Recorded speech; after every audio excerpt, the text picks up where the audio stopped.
Did you hear? You're listening to WGUR 95.3 The Noise.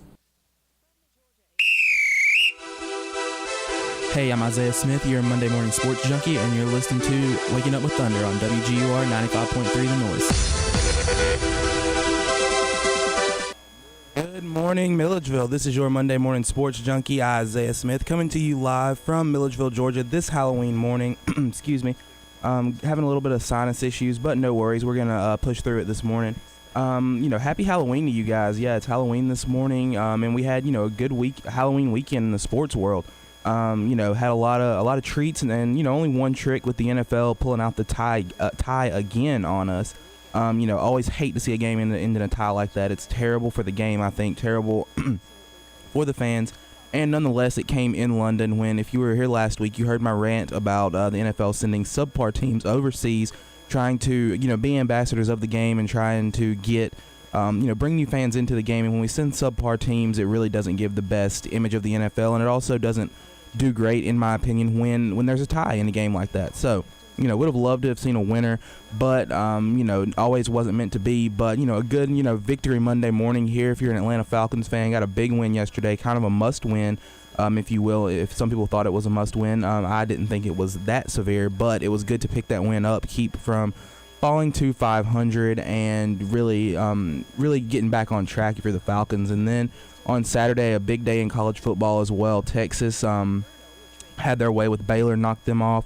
Louisville escaped, big things happening there. And also the world's largest outdoor cocktail party. It went down in Jacksonville. We'll have more on that in just a second.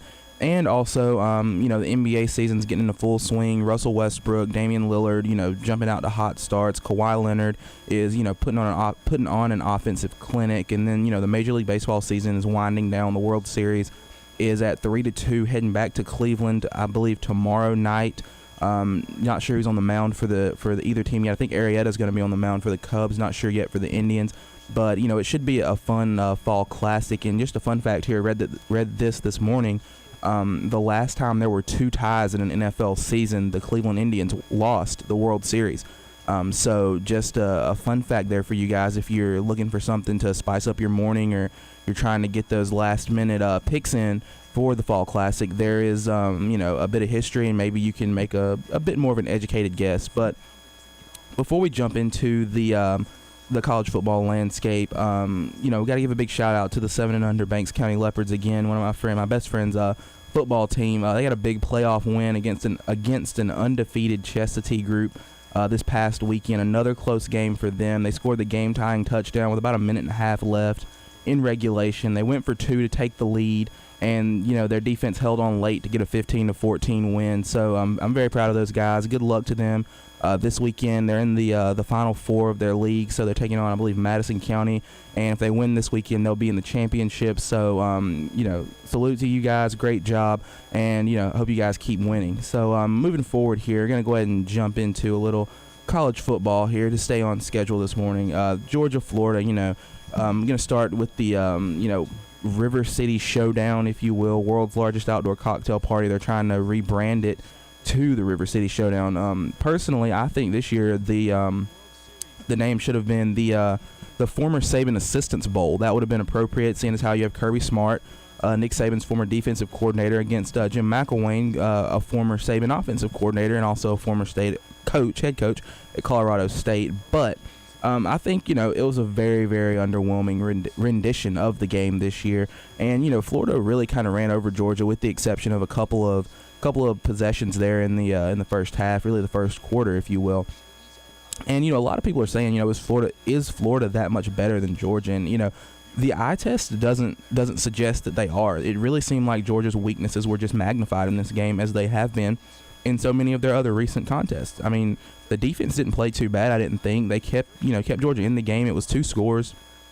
You ended up losing by 2 scores, but they kept you in it for the majority of this one, giving up 24 points to a Florida offense that's led by, a quarterback in Luke Del Rio, who isn't bad. They have a couple of, solid guys back there they hand it to. But, it's not a terrible effort against really any SEC group. You hold anybody to 24 points, I think you got to feel like you are in a position to win that football game. But Florida, they kicked our tail up front, and that was just the name of the game, offensive line and defensive line. It was really difficult for us to run the football, and we really couldn't stop the run either. And that seems to be a trend the past 2-3 years even when we go to Jacksonville to play play Florida. And the wide receivers never really got involved in the game outside of Isaiah McKenzie, and no one really got separation between the 20s. And then once we did find a way to get between the 20s, receivers really seemed to shrink, and Eason had no targets. And we only got in the red zone twice, but one time we had to take the field goal. Another time we ended up getting the touchdown. Jacob Eason made a magnificent play. I mean, no other way to describe it. He showed his athleticism, his arm strength, decision-making ability, and then he made 3 great plays on that drive, actually.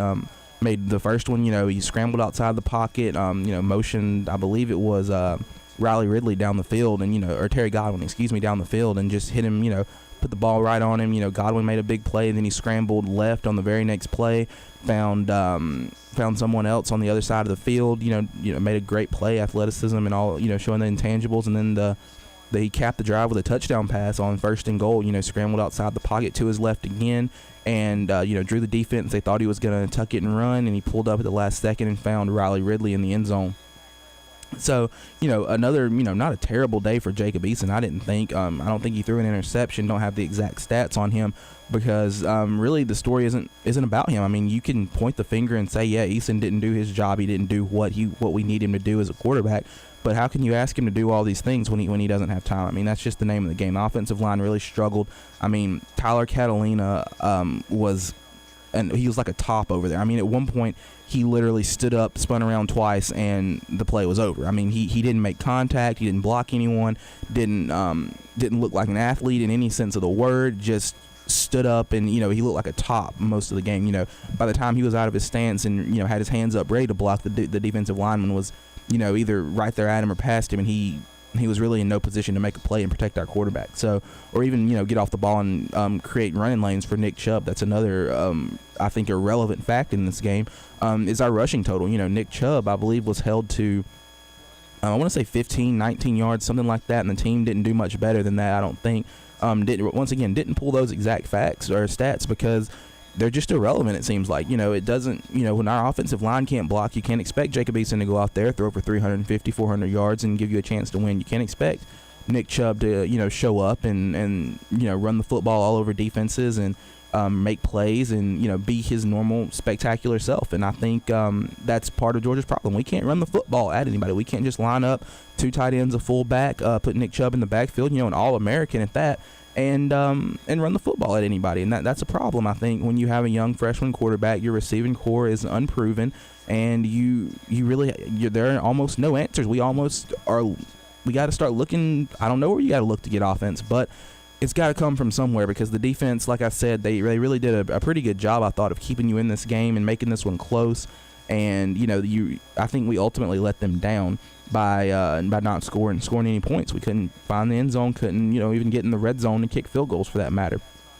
So moving forward here, looking at Florida on the other sideline, a much happier day for them, I guess, today. But Florida, they appear to be on a collision course with Alabama, for an SEC championship game again, and so a lot of people are saying, can they get there? There's about 500 scenarios for who can win the East, and I think 3 for who can win the West. So, it's a big toss-up in the East, if you will, especially with Tennessee losing at South Carolina this last Saturday night. Butch Jones and the Volunteers kind of wet the bed, if you will, and so they're on the outside, almost outside looking in. They're sitting in the 3rd spot, I think, behind Kentucky and Florida, if you look at it that way. So, I think Florida, has the easiest route, and I think they're, the most likely to win it. They have the most SEC games left, obviously, but I think they are all winnable, and they have room for one loss after Tennessee's effort or debacle, whatever you want to call it, on Saturday at South Carolina. Florida has a chance of dropping. They got at Arkansas, at LSU, but I think if you can win one of those and get out, get past South Carolina, you got Florida State at the end of the year, so that's not a league game, so it won't matter as much. But I think you have a chance of dropping Arkansas or LSU, or maybe even both. I could see this team dropping both. They have to go to Death Valley, remember, because of the cancellation because of Hurricane Matthew, and then Their regularly scheduled meeting with Arkansas is at Arkansas anyway. So, you're traveling to two SEC West opponents within, I believe, 3 weeks. So it's going to be a bit of a hectic schedule for them at this time of the year. Really gotta get the travel plans down. Got to make sure you know where you're going, what you're doing, and you're ready to play every weekend, because you can't afford a slip up in this home stretch of the season with SEC title implications on the line. So looking forward, looking on the other side of the ball, going back to Georgia here. The question gets asked, every week. We address it every week, even if we say the same thing. What's wrong with Georgia? Same story, different week. Not going to dig too deep into that. I already talked about it a little, and I really said the same thing on the show all year. Offensive line's not as talented, not as good as it needs to be. Defensive line struggles because of lacking depth, and lacking some of the playmakers it needs to be as good as it can be or needs to be to win games.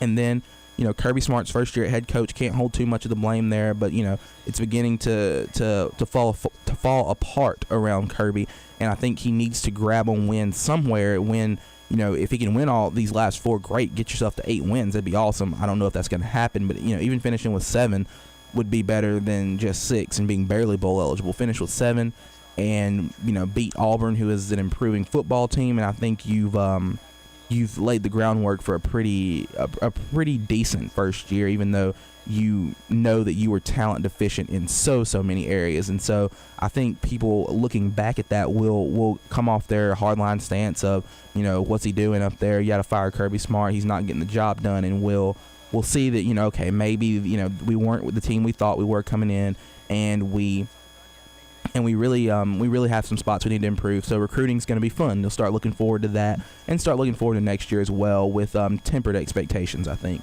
But kind of another issue, I think, people are saying it's time to fire Jim Chaney, and he's it's Kirby's first year offensive coordinator, his first year here as well. Not doing a new system for him, but he's teaching this system to these guys. So especially Jacob Eason, learning a whole new system, never came from under center in high school, or did it very rarely in high school, and so now he's having to learn how to basically play most of the game from there. Even though we do let him line up in shotgun a good bit to throw it, because that's where he's comfortable, I think they do want to graduate him and move him under center for most of the football game. And so it's kind of a dual threat thing. He can turn around, you have a better, more realistic play action look, because Georgia does run the football a ton from under center and not a lot from the shotgun. So and we know it's his first year as well. He's still learning, teaching these guys and whatnot. But it begs the question: is Kirby's offensive coordinator choice, is that already an issue? And a lot of people are saying it is. A lot of people haven't liked Chaney from the get-go. Really, they thought against North Carolina, he did what he had to do, but people were kind of underwhelmed with him from the start. I heard people clamoring about this against Nicholls State, and it's only gotten louder really throughout the year. But I don't think it's quite time to push the panic button there yet, and I don't think it's quite time to start getting your dander up and start calling for a change at that position in Athens. Because remember, the last time we did that, the last time we begged for a new offensive coordinator, and we got it, we got Brian Schottenheimer. So in lieu of that fact, I don't think it's time to really shed ties with Chaney right now. But this is, to me, the second week in a row the offense has looked pretty vanilla and pretty basic. After I thought we had some spice, we had a lot of variety, we did a lot of different things at the beginning of the year. But at the same time, I think some of this vanilla-ness, if you will, is coming from our inability to straight up run the football. We can't, like I said, we can't line up and run the football at anyone. So, we're not running it well. That really limits what we can do in the passing game, limits how effective our tight ends can be, and how big, how good and how big our tight ends are, and how big of an effect they can have in the football game when we use them effectively. And it's also tough on our true freshman quarterback when defenses really, anytime they see him, take the 3-5 step drop, they're already in his lap, number one, when he, gets to a point where he wants to throw the football the way he's supposed to. He takes a 3-step drop, a 5-step drop, whatever. 7-step drop should be unheard of. At this point, he can't get there. It's not going to happen.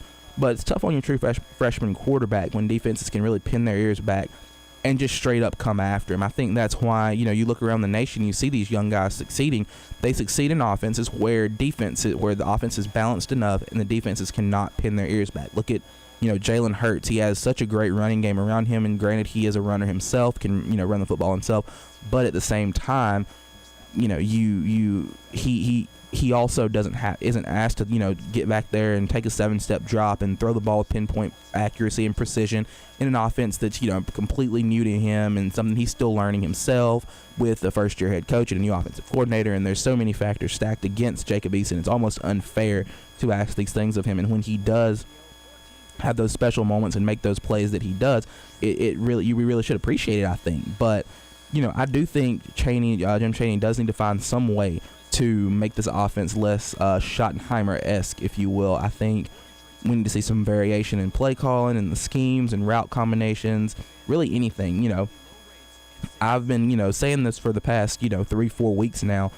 Let's see some Mecole Hardman in the backfield. I mean, I want to see that kid get the football in his hands and go to work. I think he could be kind of your second, Isaiah McKenzie, another, maybe not the biggest guy out there, but definitely he has speed, can get to the edge, and can really make guys miss once he gets in space. So I really want to see this kid get the football in his hands and make some plays and not just play special teams or be on the field on defense. So, I'm really looking forward to that. I really want to see him there. But, looking at Georgia still, how should we, look to bounce back, and what can you really make of this team?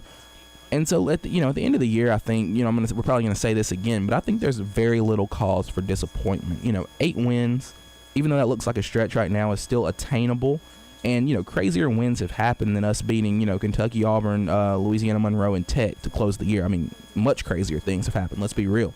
So some people even are saying that, a bowl game's not a sure thing. And I do agree with that. I think we could finish with, 4 or 5 wins, if we don't come out to play every week. But we could also, if we do come out to play and, buckle down and really look to make plays, could easily finish with 8 wins. So I'm really looking forward to seeing what happens with this team, how we play going forward. At 500 now, 4-4, only the 1 league win in SEC play. So, it would give them a chance to, I believe, get back to 500 there as well in the league. So I think, we will get to 6 wins. Don't get me wrong. I think even if we're looking at Tech and Louisiana Monroe as the 5th and 6th wins of the year, I think, even though they're the last 2 games, I think we'll get there. But I also think if we get into those last 2 games and we don't have at least, I think, 5 wins, then there's cause to worry. You can go ahead and start worrying. You can go ahead and, wonder what's wrong. And,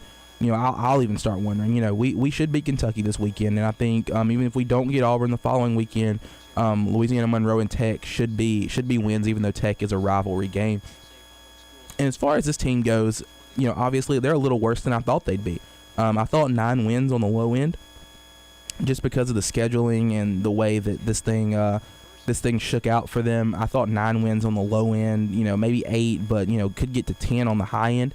And if we want to be realistic, we could be sitting there, if we win the Tennessee game, we could have should have went into the Florida game with only the 1 loss to Ole Miss. It really should have been that simple. Shouldn't have lost to Vanderbilt, and there's no excuse for that. Shouldn't have lost to Tennessee on that last play. No excuse for that as well, especially after Jacob Eason gave you the magic and the heroics that he did in that game. So we still have a long way to go. I think that's the takeaway from this year. A long way to go. A lot of people said, we'll be there in 2018. I think you may even have to push that back to 2019 because of the guys who are not ready to play in the spots that we thought. Left tackle, thought you had Tyler Catalina there to fill the hole. Thought Ben Cleveland was going to be a solid backup. He's redshirted this year, so not sure where he's at in his progression. So that may be another position of need that takes you 2 or 3 years. A bookend left tackle, it's the highest paid position in the NFL, and there's almost no substitute for it. If you have a great left tackle, your quarterback is in a great position to succeed because that's most of their blind side. It's Eason's blind side, and we got to have somebody over there that can protect it. So it may take us a year or 2 to get in that bona fide left tackle who can really make plays and keep the heat off of our quarterback. And looking at this team, obviously got to replace the whole offensive line. That there's no question about that, or most of it for that matter. You need guys who are big, can make plays in the passing game. against SEC caliber defensive backs. Have a couple coming in, but right now we're just too small. We also need depth on the defensive line.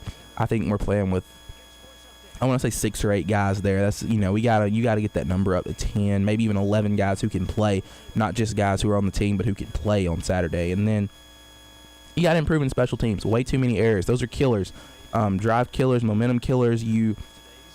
This is a phase of the game that is so important. You can win games here, guys. It's that important. It's life or death in football. Special teams is. Look at Washington and Utah. Talking about that a little bit more later, but Washington won that game basically on a punt return for a touchdown, and sealed the deal, kept themselves in the college football playoff race, and in the Pac-12 championship hunt as well. So if you're looking at this Georgia team, a lot of areas we got to clean up, a lot of things that we need to get better at, and a lot of things that just have to be better from a coaching standpoint, playing standpoint, and really all around. So I'm going to take a quick break. When we get back, we're going to run through the rest of college football. Got a few more games here to recap, and then we're going to get into some picks later in the show. And hopefully we'll be able to talk about your Atlanta Falcons later on in the show. So stick with us, and we'll be right back after this Chance the Rapper interlude called That's Love. What's up, guys? We are back. This is your Monday morning sports junkie, broadcasting live from Milledgeville, Georgia on WGUR 95.3 The Noise.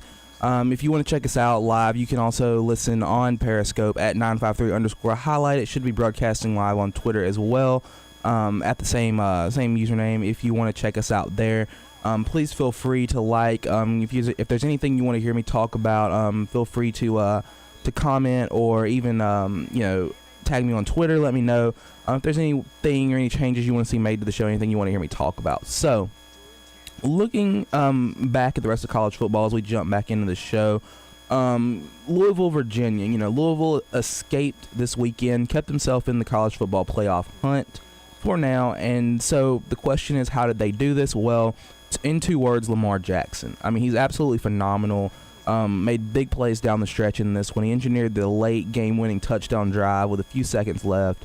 And the game really shouldn't have been this close, honestly, and Louisville should have dropped in the standings below number 5, but they got some help. 4 unbeaten teams lost this weekend, and West Virginia and Baylor and Nebraska were the 3 of the 4 that really helped them stay on the bubble and only 1 spot out. So looking at this Louisville team, is there anyone on the schedule who can beat them? I think definitely, but I don't think that it's anyone in the ACC. If you remember, they do have a November 17th showdown with Kentucky, a big rivalry game at the end of the year, but their ACC opponents left are Boston College and Wake Forest. Boston College has a good defense, but I don't think they're in a position to really pull Lamar Jackson down for 4 quarters. But if you look at their schedule before the end of the season, they do have a date with Houston at Houston on a Thursday night on ESPN in prime time. So, an opportunity for you to see that game, and for Houston to play spoiler in Louisville to show that they're, showcase themselves one more time on national TV and show that they're worthy of, a New Year's Six bowl or maybe even a college football playoff appearance.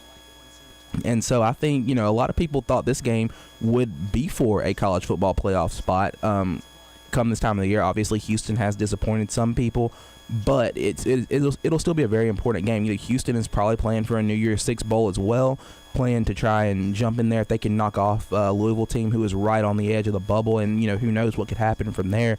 They by that time they may be in. If Clemson drops a game, Michigan, Ohio State, really anyone else drops, God forbid Alabama even loses, this Louisville team could be in the top 4, and Houston could play the ultimate spoiler and take a team out of the college football playoff. But looking at Louisville here, Lamar Jackson, is he still the Heisman favorite after Saturday? And going to keep it short and sweet here. The quick answer is yes. I mean, his numbers from Saturday say Heisman. Overall performance, maybe short of Heisman worthy, but he did have 361 yards on 24-41 passing. Ran it for 88 yards on 17 carries, and he's still the favorite in my opinion because of the opportunities he's going to have that are still before him to showcase his abilities on national television against top tier or even elite competition. The date with Houston, Kentucky again, even though his ACC opponents in conference aren't as, I guess, desirable, if you will. He's still going to have those opportunities to show what he can do, and then if he can push his team to get into the college football playoff with a little bit of help, I think that'll only cement his worthiness of the award, because he really didn't give up. He kept kept playing, kept going even after the Clemson loss. And so, the big question, will they make the college football playoff? There's about 500 scenarios right now, and those scenarios will be whittled down to about 3 within the next 4 to 5 weeks before the committee makes their selections. But I'm still not sure right now. The top 4 looks solid, and Michigan still has Ohio State at the end of the year. That's going to be a game maybe for a playoff spot. I'm not sure if if Ohio State finds a way to beat Michigan late in the year, if Ohio State wouldn't leapfrog Louisville, even with their 1 loss to Penn State. But if you look at those losses, Louisville's loss is clearly, not if there's such a thing as a good loss, but Louisville's loss is better than Ohio State's loss. So that'll be interesting to see if the committee does as it did in the first year of the playoff system and pushes Ohio State in with 1 loss over another team who may be maybe a little more deserving, like Louisville. But for them to get in, it may take 2 losses. You may have to get some combo of Michigan, Clemson, or Washington to lose, and I think your best bet there would be Michigan and Washington, even though Clemson's going to have to play 1 more game than Louisville and play in the ACC championship. So it'll be an interesting race, interesting down the stretch, I think, and I'm really excited to see how this thing plays out. So moving forward here, Washington versus Utah. A back-and-forth game. Utah showed they're still very solid. After a good year last year, they pushed Washington in a way most people wanted to see them push, to see if they were for real in the Pac-12, see if they, are good enough in the conference. Some people think is the weakest conference, but the weakest conference is the Big 12. There's no question about that. The Pac-12 is better than the Big 12, even with its weaknesses, like UCLA being a disappointment. Some people had them in the playoff this year. UCLA has been a disappointment. Obviously, Stanford's not lived up to expectations. Oregon is down this year as well. But the Pac-12 still has more talent and top to bottom quality than the Big 12, I do think. But they showed that, and what are the Huskies for real is what everyone's asking, and I think they are. This win, I think, cemented Chris Peterson, his squad as being for real. A lot of people, saw good things from Washington in this one. I think Jake Browning is a heck of a quarterback. Not sure if he's Heisman caliber, but he's on his way. I think he'll start next season as the favorite, if not as one of the favorites, if not the favorite. And the offense, it's not all about razzle dazzle. If you remember Chris Peterson at Boise State, if you remember the Statue of Liberty play to beat Oklahoma in the Sugar Bowl, you think that's the one play that that has kind of transcended him wherever he's gone in his coaching career, and the one play that he's kind of, I guess, built a name on nationally. He's not the biggest household name nationally, but their offense isn't all about razzle dazzle. They can run the football with power, and their offense is methodical. It's potent. It's built on timing. It's built on the quarterback getting the ball out of his hands at exactly the right time, and receivers making plays when they get the football. So Washington's a complete team in all phases. The offense, we talked about that a little bit before with the timing. Defense, big, SEC-like defensive line. Secondary that's not huge, but they cover well, get after the quarterback pretty well with their front 7 also. And then special teams, they won the game Saturday, and that's just plain in the way it is. The punt return for the touchdown, it shows just how good they are. They can beat you in any facet, and Washington, and when I say Washington, I mean coaches, players, and everyone, they understand how important this facet of the game is. And so looking at the overall Pac-12 race, where is Washington? Well, they're atop their division, obviously, but their in-state rival, Washington State, is right on their heels. They're also undefeated in the conference, and even though Washington State isn't in the college football playoff race, obviously they still have a chance to play spoiler, I think, at the end of the year. And if at the end of the season they can knock off the Huskies, I think it number one, it keeps Washington out of the college football playoff, but maybe more importantly, it keeps Washington out of the Pac-12 championship game even.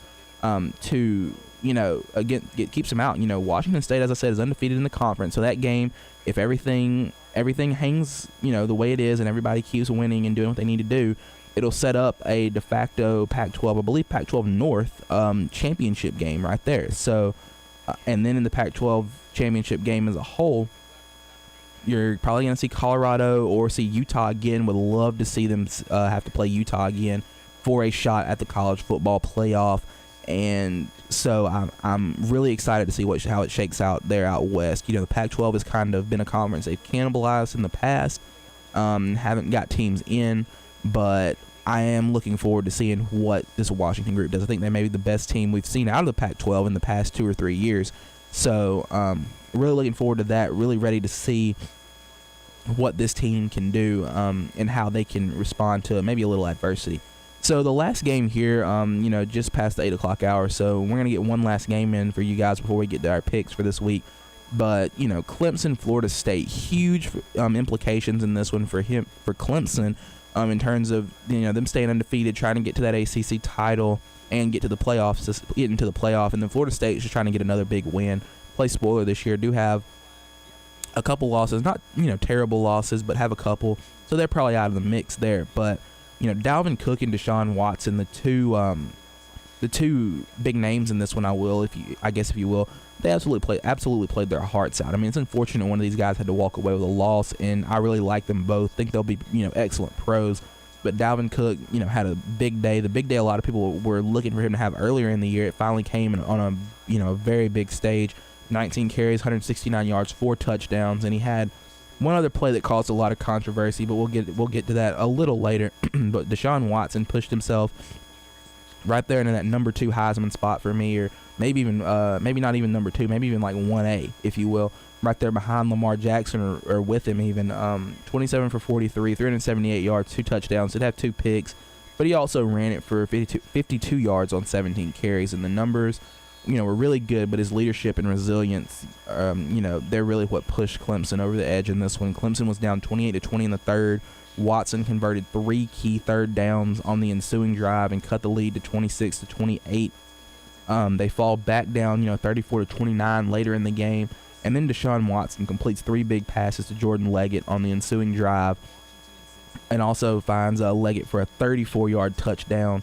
And then on the 2-point conversion, finds Mike Williams and, brings the game to 37-34. And the defense stands up at the end, and Clemson gets the win. But the controversy came that I mentioned earlier. We're going to talk about that for just a second here. The controversy came, the game was 28-26. Florida State had the lead. Dalvin Cook breaks off a long run. Florida State's kind of cooking. They're trying to answer Clemson back. And Dalvin Cook breaks off a long run. It gets called back on a chop block. So the fullback cut a defender down low. Excuse me. But, it was the wrong call. And the video shows it was the wrong call. And Jimbo Fisher went absolutely berserk on the sideline. He, he gets, upset at the official. He's telling the official, if you look online, there's a video and you can clearly see what he told the official. You cannot, I can't repeat it for you guys, obviously, because I'd be in a world of trouble. But, you can find that online and you can see clearly what he tells that official after he makes that call. Then he gets another 15-yarder, and basically the Florida State drive stalls. They punt. Clemson proceeds to get a field goal in the next possession, take the lead. But if you're looking at this play, it would have put Florida State in business. A big 60-yarder, at the least, it would have given Florida State a field goal, and that field goal, ties the game, sends it to overtime, or maybe Florida State punches it in on the next couple plays and breaks Clemson's spirit, and and Clemson just rolls over. Who knows what could happen at that point? But Jimbo in the press conference got up and criticized the officials. He ripped the officials. I can't read that exact quote either because I would be in trouble once again, but if you want to find that, it's all over the internet. Trust me, just Google it. And but Jimbo essentially said, they missed a big one and they should be held accountable. And I personally agree with that. And, the league is going to fine him. The ACC is going to come after him. They're going to fine him. They're going to, throw their little bit of whatever they can at him and make him pay some money or whatever. But I think they need to come off this. You can't say anything bad about the officials. And, it's 100% clear officials mess up. They're human too. And if players and coaches and other guys can be called out in the national media by other people for messing up, then why can't officials? They don't wear this hat of godliness, or they're not above, being wrong. And that's clear. They've shown that on several occasions. So I think you should amend this policy and create a, criticize at your own risk. And that means that if upon review of the game or the play, the league sees that you're justified in your criticism, it's fine. They can't fine you or get after you in any way. So it really holds officials accountable, because if they mess up and coaches see that they mess up, then they're going to get ripped in press conferences, and people are going to not like the officials more than they already don't like the officials. But it really just bothers me to see that you can't say anything bad about officials, but anybody can get on here and criticize players, coaches, athletic directors. If you're in the NFL, GMs, owners, people like that. They're free targets, but the officials get this hedge of protection that is unbeknownst to me, because they're the people that are wrong more times than not, it seems like, in games. So they should really be held accountable in this way, and I do think that there should be some changes to those policies. But the big takeaway there, Clemson stays undefeated. Florida State still working there, still a work in progress, obviously, have a lot of young talent, and they're going to keep getting better, I think. But Clemson stays alive, and it's going to be fun to see how that ACC race plays out. Probably Clemson's last true test until the ACC championship, or maybe even the first round of the college football playoff. Who knows? But it'll be great to see that ACC race shake out and see what happens with the two of the best teams in the country, I think, in Clemson and Louisville this year.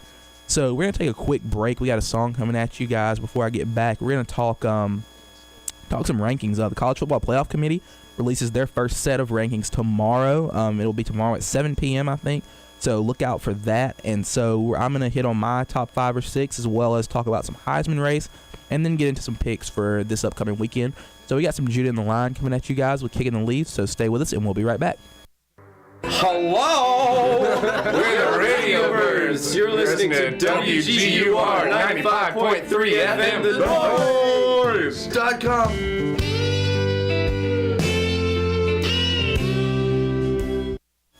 What's up, guys? We are back. This is your Monday Morning Sports Junkie, live on WGUR 95.3 The Noise, broadcasting live from Milledgeville, Georgia. We are also live on Periscope, and you can watch that on Twitter or on the Periscope app at 953_highlight. You can see me here in front of the mic, giving you guys all the hottest takes from the college football world from this past weekend, and giving you some predictions. We did plan to have Jennifer Jacobs on this morning with us to talk a little bit of college football and preview the upcoming weekend, but she woke up sick this morning, so we wish her the best and hope she feels better soon. We look forward to getting her back on the show as quickly as possible. Always love having Jen on the show and hearing what she has to say about some of these issues and things that come up in college football. So looking forward here.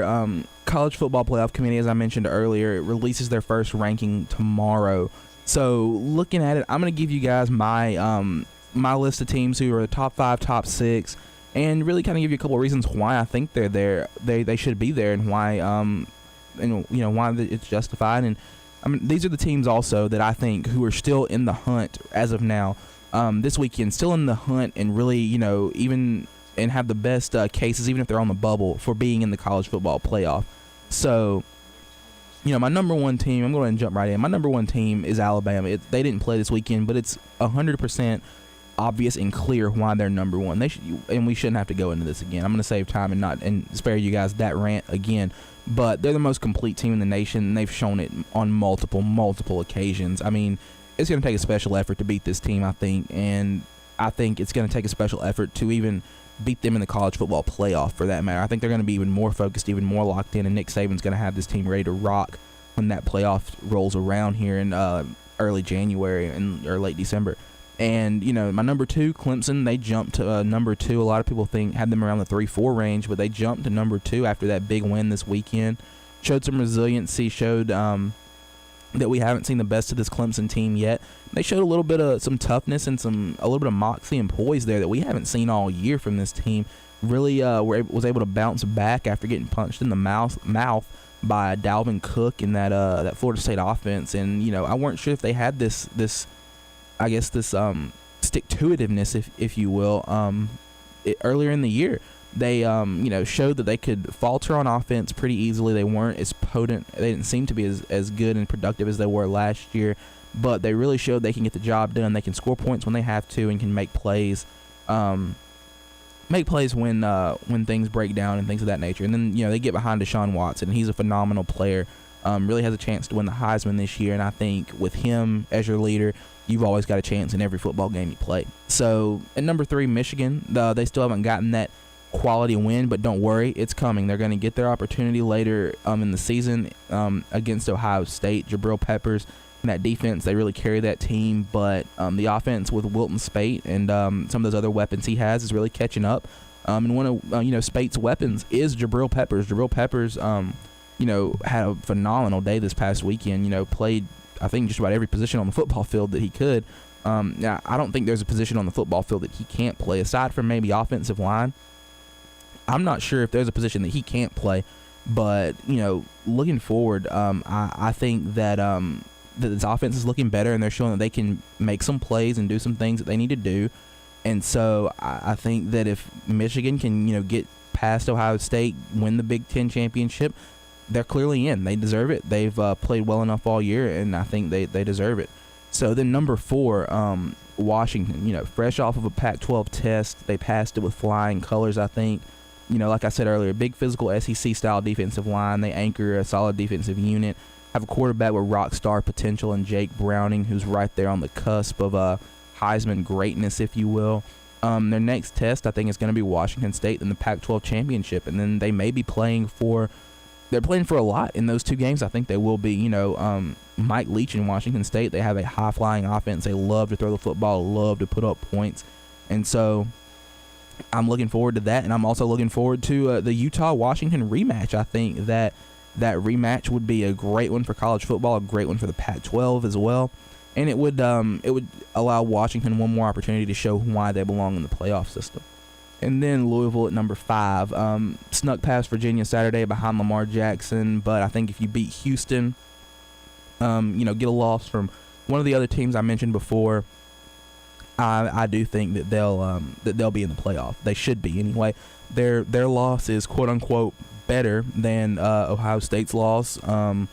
And their defense, is solid from Louisville. They can run the football well, and they can make plays outside of Lamar Jackson, which is completely it's awesome. I think they need that. It's something that they really thrive on. They have a bunch of other playmakers, and so I think I'm really looking forward to seeing what this group can do. And then Ohio State, one spot out. I think just like Louisville, they're really a Houston win and a Michigan loss away, I think. So they can really control one of those things. And, if Houston stands up, which I do think Houston is going to test Louisville, I think Houston may even get up on Louisville and jump on them a little bit with the game being played in Houston on a Thursday night. A short week. Houston has done that a couple of times this year, I think, and Louisville I don't think has, or maybe did it once earlier in the year.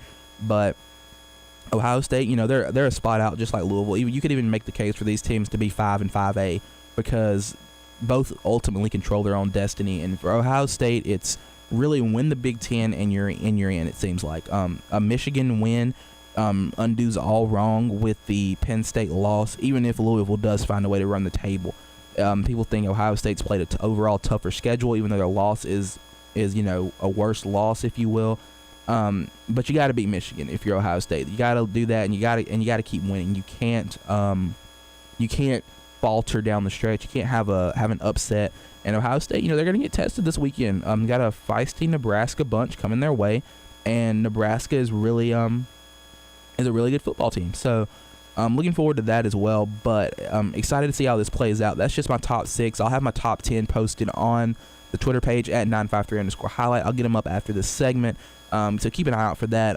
Feel free to chatter with me. Tweet me there. Let me know what you think. Let me know if I left someone out. If I overrated, undervalued someone. Let me know, and I'll be happy to bring that up on the show and talk about that. So moving forward here, just gonna jump into this Heisman race. We haven't seen a lot of movement here. We've talked about it, but it seems like every week it's pretty static, pretty the same, pretty much like it's kind of same stuff. So. A lot of people are thinking, will this trend continue, or will we see some movement over the final 5 weeks? And I think there is a lot of potential for movement. A lot of these teams they're playing, they're going to get tested, so it'll be time for their star players to put up or shut up. Really, it'll be do or die time for Lamar Jackson here in a couple weeks. Deshaun Watson has already passed his, I think, final test before the championship. Jake Browning may get tested a couple more times out in Washington. Then Jabril Peppers and JT Barrett are also another couple guys I have on my list. But I'm going to run through that and give you guys a little bit more insight. Lamar Jackson's my number 1. he's still at the top after this past weekend. I already went into that earlier in the show. Deshaun Watson is firmly in the number 2 spot, especially after his big day on Saturday. He, maybe not even number 2, maybe 1 and 1A.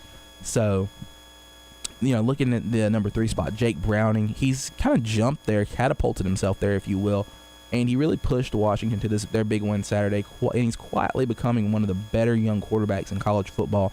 He's only a true sophomore, if you weren't aware of that, but he's got a lot of the intangibles, and he's really a picture-perfect fit in Chris Peterson's offense, if you will. So now, looking forward, Jabril Peppers, putting him in the number 4 spot. But if he were a quarterback or a running back, you could argue that he'd be the number 1. I mean, he's done so much for this Michigan team. He's the first player in 10 seasons to have a rush attempt, reception, a sack, kick return, and punt return in the same game. And that just speaks to how much he does. He really does it all for this team. Like I said earlier, he can play, I think, every position on the football field, outside of maybe offensive line. And if you throw him up there, he may have success there. So, he's just an amazing athlete. He plays on defense, plays linebacker, can drop back and play safety, can also cover any position on the outside, can cover in the slot, can cover receivers out wide. He's got a big body, big physical frame, and then on the other side of the football, can play some wildcat quarterback, can go out wide and catch the football, can run the football, can even throw the football some if you ask him to, probably, all with that signature celebration that he has that I think is gonna follow him, and you just kind of stick with him there. So he's Michigan's best player. Just got to keep looking to have big games if you're him, and keep trying to make yourself known on that national stage. And I do think he'll get the call. I think he'll get the call to New York. Don't know if he'll win it, as I said earlier, because of the lack of exposure he kind of had earlier in the year, but he'll definitely get the call, I think.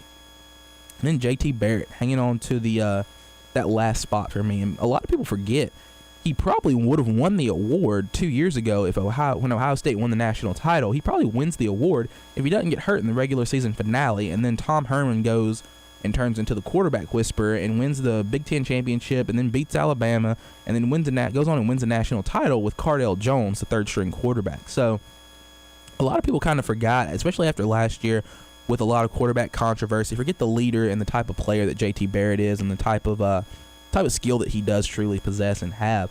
But he's in that last spot for me, and he's going to have an opportunity to jump. He could even jump into that first spot if he wins the Big Ten. If he wins the Big Ten, and if he can jump up there and beat Michigan late in the year, beat a Nebraska team in the Big Ten championship, and go on from there, I think he should get the call. I think at least get the call. He's led that young team to a very, very good record, and done a heck of a job leading them as really one of their only upperclassmen leaders. So it's going to be interesting to see what happens there with him and that storyline also. Urban Meyer raves about the kid, loves him, and so I think that that is just going to, his leadership ability and his potential is going to really keep him in the race and maybe even push him to the top spot. Then, finally got a couple guys outside looking in. Donnell Pumphrey, the running back at San Diego State, seems like a lock for 200 yards every time he touches the football field and puts the pads on. And then, an outsider, I think, that really kind of snuck in here over the past couple weeks, Jonathan Allen. Big defensive end at Alabama. Seems like he's a touchdown machine. Always seems to be on the right end of a scoop and score, or picking off a pass and taking it back to the house. And you're making some type of plays, a playmaking machine at his position. Moves inside to rush some, but also goes outside a bit as well in Nick Saban's defense. So keep an eye on him. If he continues to have big games and make plays at the rate he's been making them, I wouldn't be surprised to see him maybe get the call to New York. Like I said, kind of like Peppers, I don't know about his exposure at the beginning of the year. Don't know if he's going to have the football in his hands enough to necessarily win the award, because it is, the Heisman is an offensive players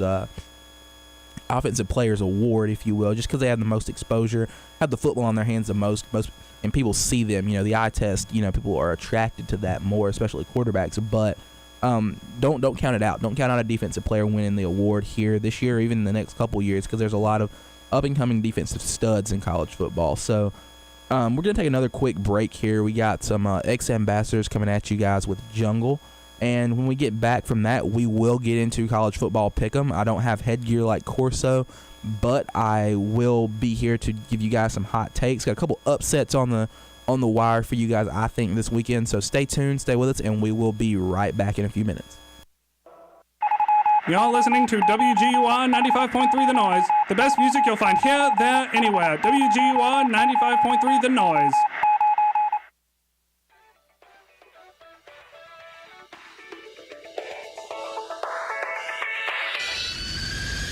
I'm hot, you're cold. You go around like you know who I am, but you don't. You got me on my toes. I'm slipping into the lava, and I'm trying to keep from going under. Baby, you don't push it harder, 'cause I'm burning up for you, baby. Come on, girl. I fell so fast, can't hold myself back. High heels, red dress, all by yourself. Gotta catch my breath. I'm slipping into the lava, and I'm trying to keep from going under. Baby, who turned the temperature harder? 'Cause I'm burning up for you, baby. Walking that room, all I can see is you. Oh, staring me down. I know you feel it too. I'm slipping into the lava, and I'm trying to keep from going under. Baby, you turn the temperature harder, 'cause I'm burning up you, baby. Slipping into the lava, and I'm trying to keep from going under. Baby, who turned the temperature harder? 'Cause I'm burning up for you, baby. Burning up in this place tonight. The crowd is singing loud. Feel right, Get up and dance. Don't try and fight it. They rock for real.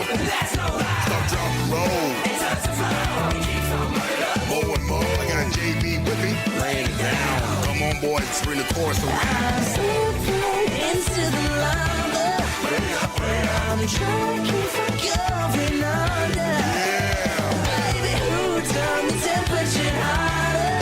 Come on, man. I'm burning up for you, baby. Burning up for you, baby. What's up, guys? We are back. That was the Jonas Brothers with Burning Up on WGUR 95.3 The Noise. And you're listening to your Monday Morning Sports Junkie here. I am Isaiah Smith, and I am with you guys. It is about half past the 8 o'clock hour, so we got about 30 more minutes with you guys here this morning before I have to head off and get the week started with class. But we got some college football picks for you guys. I think you're going to enjoy this. I will get the graphic up on Twitter, on the Twitter page here shortly, hopefully right after the segment, if not shortly after the show. I have that loaded into the draft. Just got to hit the send tweet button. But looking at the slate of games for this weekend, got some good ones. Got some that are could pose some potential problems for some top tier teams even. So looking, starting off here with Florida State, NC State. Florida State looking to bounce back. NC State had a strong showing against Clemson a couple weeks ago, and they're really looking to just keep plugging forward with their strong defense. But I think the Noles are going to bounce back. I think they have a strong team, and I think Dalvin Cook and DeAndre Francois in that offense will be just a bit too much for the young NC State defense, and Florida State should win this one 30-21. So looking out to the Big 12, going out west just a bit here, Baylor TCU. A game that if you'd told me, said this in early September, or maybe even early October, I'd have thought this game held a lot more significance than it does now. But Baylor is essentially out of the college football playoff race after last weekend. TCU's been out for a while now. And so, I mean, it's kind of a game that it's kind of a dud, honestly. It doesn't hold the magnitude that a lot of people wanted it to. But I still think it'll be a good game. You'll have some high-flying offense. You'll have, a pretty good defense from TCU going against a dynamic offense with a playmaker like Seth Russell from Baylor. But I think TCU's defense will have a little bit more success, and they'll take a page out of Texas's playbook and, do some of the things the Longhorns did this past weekend. And I think the Horned Frogs will win this one 38-31 on Saturday. So now keep going west here out to the Pac-12. Washington versus Cal. Cal's got a very dynamic offense. They beat the brakes off of Texas earlier in the year. And I think Washington's going to get pushed a little bit in this one again. They may get pushed through a half. I think Cal's going to score points. I think they may jump out on Washington. Washington maybe jump ahead just a bit. But I think the Huskies are too good, and their defense will stand up, and they'll end up prevailing in this one 42-32 in this one. But coming back east a little here, Texas Tech. I think this one has potential to turn into a shootout, an old-fashioned shootout. I mean, you've got two teams that aren't, terribly great defensively, but Cliff Kingsbury believes in offense down at Texas Tech. And then you got Charlie Strong and the Texas Longhorns, who have shown their ability to score points with the young quarterback Shane Buechele and Tyrone Swoops in the 18-wheeler formation. And then you can look at the guys they have in the backfield. They have a couple of guys who can really get it done for them back there, but I think Charlie Strong will have his work cut out for him, but I think Texas does just enough and gets a stop late to win this one 40-33. So keeping the trend moving here, staying I guess in the Midwest, the middle of the country, we got Navy versus Notre Dame. Notre Dame, still fighting for bowl eligibility after a terrible start early in the year. Started I believe 2-5, 2-6, somewhere in there, and they're just hoping to stay bowl eligible at this point, trying to slide into a bowl and see what happens there. But I think they continue their march toward bowl eligibility behind a strong day from Deshaun Kaiser. If his team were better, he'd be in the Heisman conversation, and it's that simple. But his team's not as good as it should be. He hasn't had a lot of the opportunities he's needed to be that playmaker that is in the Heisman race and is in the conversation for the award. But I do think that Notre Dame will win this one and keep their race towards a bowl game in view. And Notre Dame, I think, wins this one 45-35. So in the SEC here, Florida versus Arkansas. Florida's offense, they've improved. Talked about it a little bit earlier with Luke Del Rio, some of those options they have there. But Arkansas imposes its brand of, as I said earlier in the year, good personality football. If you remember, I likened the Arkansas, just their whole team, their persona, their way they play football, to the girl in high school who everyone, you mention her and everyone says, oh yeah, she's got a good personality, right? So that is Arkansas. They're not the best looking bunch when it comes to the eye test. They don't always win pretty, but they win, and at the end of the day, that's what Brett Bielema and that team really wants to do. They want to win. So when you hear me talk about good personality football, no, that's what I mean by that. But I do think that good personality football will prevail this weekend over the Florida Gators, and I think this one will be a season spoiler for the Gators. I think this one will upend the Gators, kind of get them off their rocker a little bit, and I'm taking the Razorbacks in this one 34-33 in a close one. So looking forward here, we got Nebraska and Ohio State, another big one in the Big Ten. The Buckeyes, they got to come to play this weekend. We saw Nebraska against Wisconsin. Wisconsin tested a pretty good Michigan bunch. Nebraska, they showed that they can play. Tommy Armstrong Jr. Passed, I believe, 10,000 all-purpose yards in his career as the quarterback of Nebraska, and he's out for blood this weekend. This is a big game. It holds. It holds weight in the pack, the Big Ten standings, as Nebraska, if they drop this one, they're at the risk of not even winning their division after being undefeated for so much of the year, because of Wisconsin holding the tiebreaker with them, the head-to-head tiebreaker. And if both teams have two losses, that essentially may be what it comes down to. So a big one for Nebraska. And I think they got to come out and they got to play angry. They got to play determined. They got to play a good brand of football, the brand of football that they know they can play. And so I'm feeling a little upset minded. Already took Arkansas and good personality football. I'm gonna take Nebraska. Their football, the brand of football they play is a little bit more sexy, a little bit more appealing to the eye. Obviously, more of a spread type attack with Tommy Armstrong Jr. hurting you in a lot of different ways. But I'm taking the Cornhuskers in this one. I think they're gonna upset the Buckeyes and in their college football playoff hopes, 38-34. So moving forward here, I only got a couple more games on the slate left for you guys. Georgia, Kentucky. The Dogs, they've been struggling of late, as we've talked about. Not going to hash that out again because it's just beating a dead horse. No need for that. But, the Dogs, I think they're going to struggle early. Kentucky has a couple of nice runners in the backfield, guys who they can give the ball to and make plays.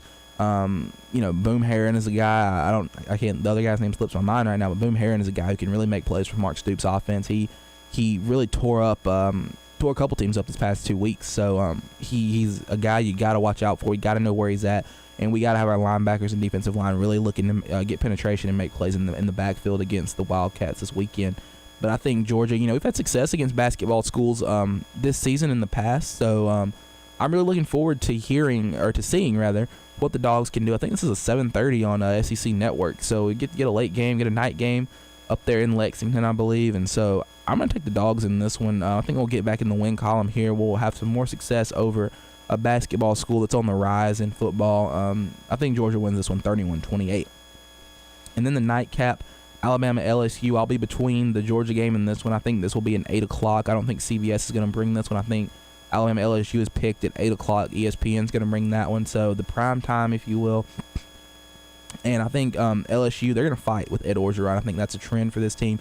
They've gotten back on track in the recent weeks, knocked off a couple of pretty good football teams, and I think in the first half they're gonna play with Alabama, but I don't think they can sustain it for a whole game. Alabama's defense, they swing momentum so quickly and so easily, and I think that something of that nature, a defensive touchdown, a kick return, or a punt return for a touchdown, or some play like that, it's gonna swing momentum. And Alabama's gonna find a way to pull away from the Bayou Bengals, and so I'm taking the Crimson Tide in this one, 45-28. So that's all we got on the front for you guys this weekend with the picks. But stick with us. I'm going to talk a little NFL football. We got about 15 minutes left, so we're going to play a couple songs for you guys.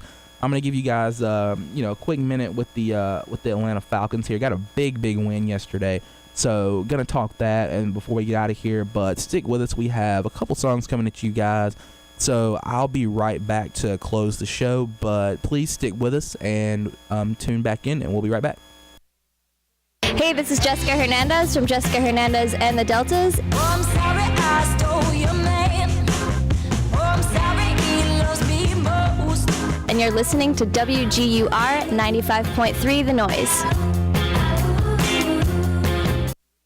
What's up, guys? We're back. We have one last segment for you guys before we sign off and get started on this Monday morning. Some NFL football for you guys. Falcons, Packers. The Falcons showed their resiliency a little bit, if you will, on this past Sunday. Showed their they can bounce back after taking two tough losses, one on the road in Seattle 2 weeks ago, and one at home this past weekend against the San Diego Chargers. Showed that they can bounce back. Showed they're able to really rally the troops, if you will. I think Dan Quinn did a very good job of that. Saw two very good quarterbacks go at it in Matt Ryan and Aaron Rodgers. Aaron Rodgers, had a day, really put up numbers, and Matt Ryan did the same. Ryan showed his ability to be clutch, showed his heroics, if you will, and really just showed how good he can truly be for that team and how good he can be down the stretch and in the clutch. I mean, the Falcons' offense has been very potent this season. I think they've been among the best in the league, and have truly made the plays they need to make. But Ryan, if you're looking fantasy wise, I was trying to find his stats from the weekend and scrolling through. Here we go. I believe. Let's see here if we can find it. Yeah, Matt Ryan here was 28 for 35. 80% completion. Completed 80% of his passes, had 288 yards, 3 touchdowns, no interceptions, was only sacked twice, but when you drop back to throw it 35 times, I guess you can't stand back there and expect to not be touched. And then Aaron Rodgers with almost an identical day. Completion percentage a little bit lower, but he did throw it 36 times, completed 28 of those. He threw for 4 touchdowns and had 246 yards on the day. No touchdowns from him either, but the defense for the Falcons, keep seeing the continuous improvement there. Adrian Claiborne with 2 big sacks. Vic Beasley got after the quarterback one time, got a sack. Beasley is up to 7.5 sacks on the year, I believe. Did have the big effort against Denver, but at the same time, very big improvement over his stats last year and what he did last year. He's also beginning to show he's a playmaker. He's more than just a pass rusher. He gets after it there. Obviously, that's what we brought him in for. But he also can make plays against the run, and he's also shown just his effect, the effect he's had on games. Even when he doesn't get the sack or get in the stat category, he still has an effect. And so I'm glad to see Beasley coming around and really making plays after a lot of people thought he was a first-round bust after last year. And then looking at the rookie linebackers, who would have thought in this draft we would have gotten 3 starters when Arthur Blank called for 3 starters in the first 3 rounds? I mean, you take your number 1, Keanu Neal, a guy that personally I questioned. I didn't think that was the right move, the right pick. I thought you should have went with one of the other guys, one of the linebackers, even one of the better, the higher ranked linebackers. But thought that may have been a questionable move at the least there. And then second round we go, I believe Deion Jones in the second round, linebacker out of LSU. Then turn around and grab Devondre Campbell in the 3rd round. So 2 guys who, I didn't think would be starters. Thought they may be prospects, if you will. Maybe guys who just maybe not even made the active roster this year, were practice squad guys. Wasn't sure about them, even though they were such high picks. But, how about those guys? Deion Jones showed the effect he can have in the New Orleans game. Devondre Campbell has been hurt, for a little bit this season, but has really bounced back and made a ton of plays for this football team. I couldn't be prouder of him and the way he's played. And, even though they make mistakes, they seem to never make the same mistake twice. They immediately learn from their mistakes, and they do, make the correct adjustments and make plays that they need to make. And then, you got Keanu Neal and those 2 guys, but then you look at Brian Poole, undrafted, guy we brought in to kind of play some free safety, maybe play some nickel corner, play in the slot a little bit, against slot receivers, and come in, and now he's basically starting back there with Keanu Neal at the other safety position in Dan Quinn's defense. I mean, even though Dan Quinn, if you want to hold that against him, you can say he did recruit Keanu Neal and Brian Poole when he was at Florida, the defensive coordinator there, but he knew what he was doing. Those guys really panned out and they materialized down there, and then they're back together on the same team, and they were both really making plays. Brian Poole made a couple of excellent plays yesterday,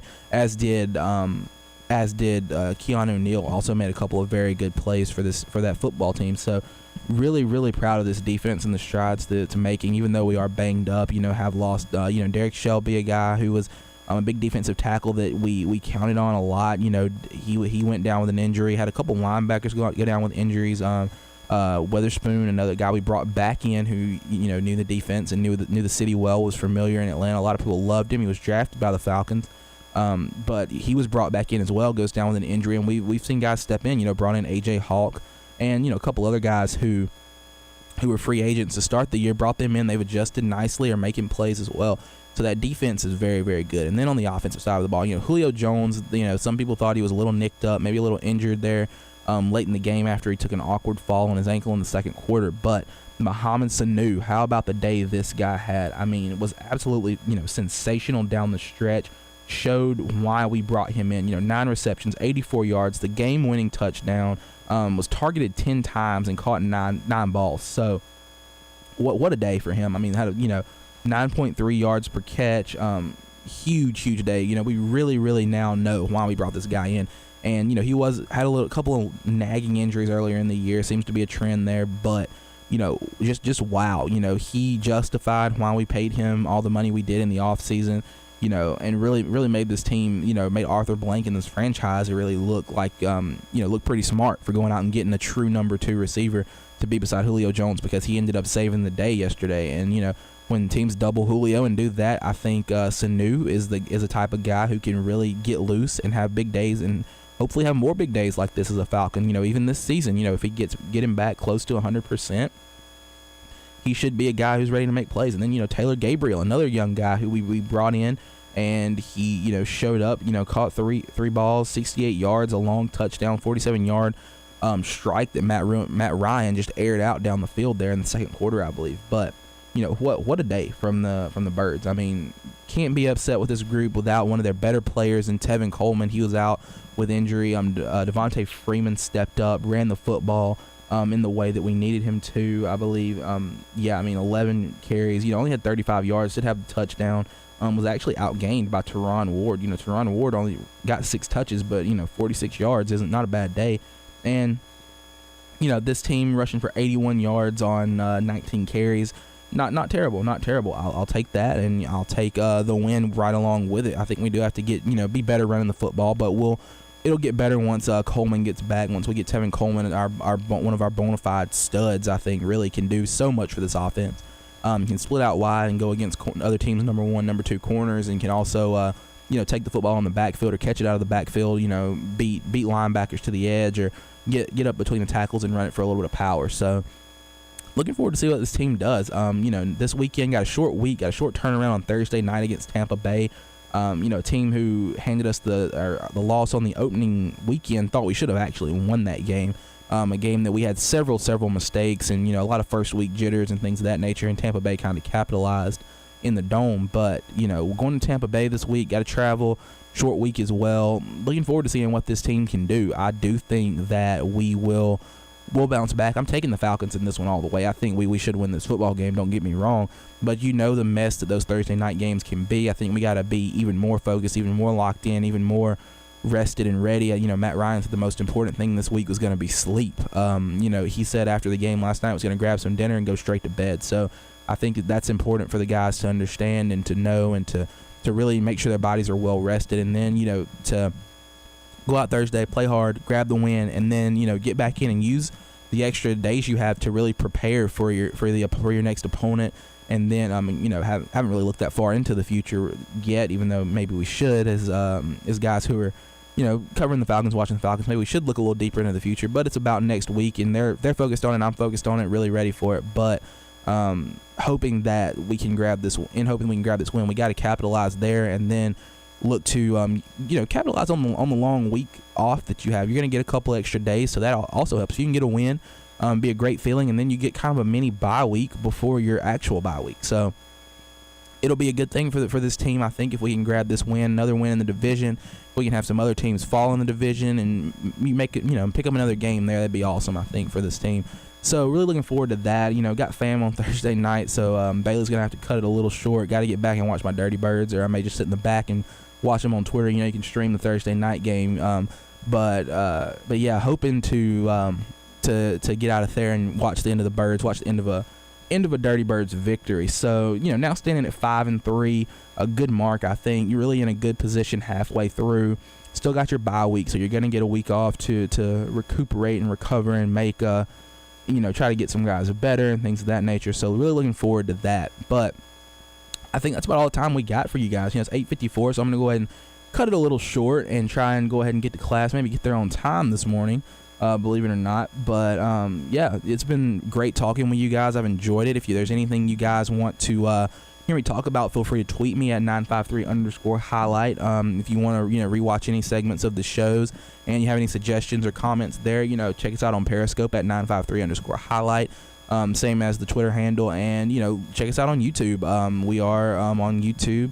Monday Morning Sports Junkie is the name. If you search that, you should be able to find a playlist with all of our shows from this semester. Barring last week's show, I haven't got that up yet, but I'll make sure to get that one and the one from this week up, so you guys can tune in and catch up on any parts or segments that you may have missed or that you want to rehear.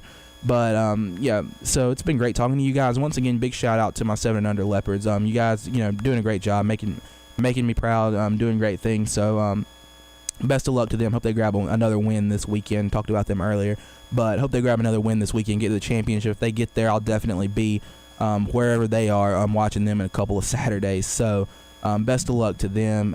Also, hope the Dogs can pull out another win. The Hawks are on fire. Hope to get into that a little bit next weekend. The Hawks are 2-0.